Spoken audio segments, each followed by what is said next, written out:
Right, time now to take a look at what's making headlines in the newspapers. And we start with the Business Day.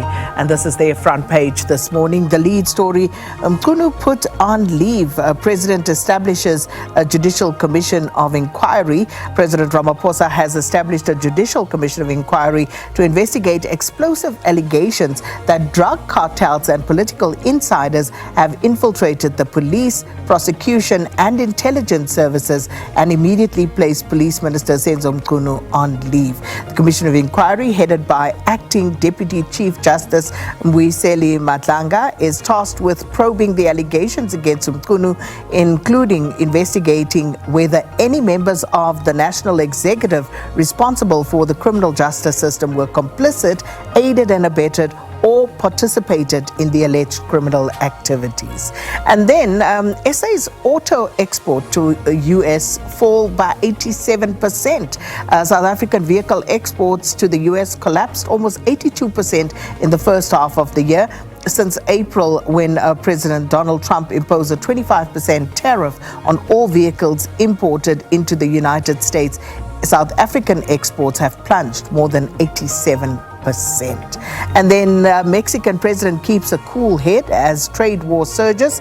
Picture of her there. And regulator can fine short sellers over Capitec report. And also Malatsi finds GNU support for budget. Those are some of the stories that they go into detail on. Moving on to the Star, their lead story this morning, also the Commission of Inquiry, reading another Commission of Inquiry. President suspends Minister Mkhunu. President Cyril Ramaphosa has suspended the Police Minister Senzo Mkhunu and appointed a Judicial Commission of Inquiry to probe his alleged interference in police work. And then Mabuza burial, a reflection on the strained relationship with Ramaphosa. President Cyril Ramaphosa's failure to attend the private burial of former Deputy President David Mabuza has shown that the two did not have a good relationship. And this was according to political analyst Ntsikelelo Breakfast, who also accused Ramaphosa of being dishonest during his eulogy speech at the funeral on Saturday. NPA to appeal Omotosho's controversial acquittal despite deportation.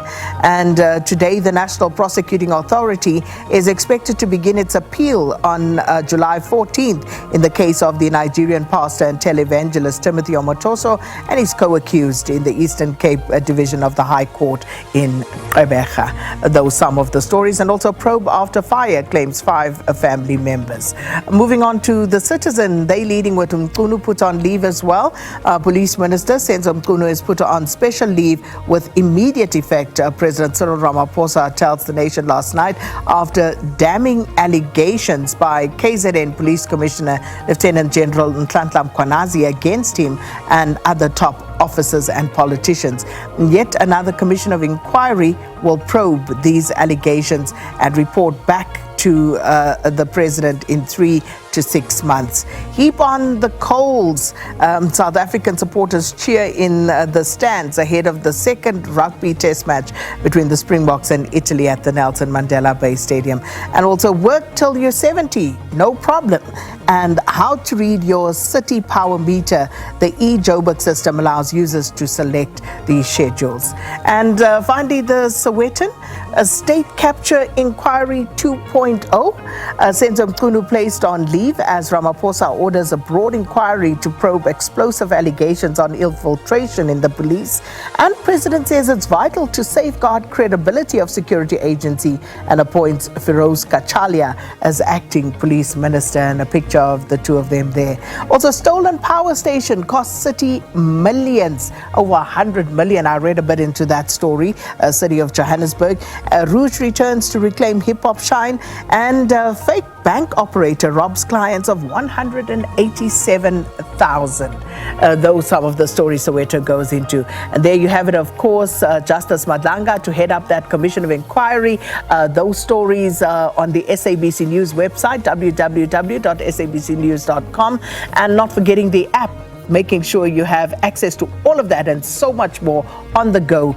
If you haven't yet downloaded it, do yourself a favor. That's the SABC Plus app.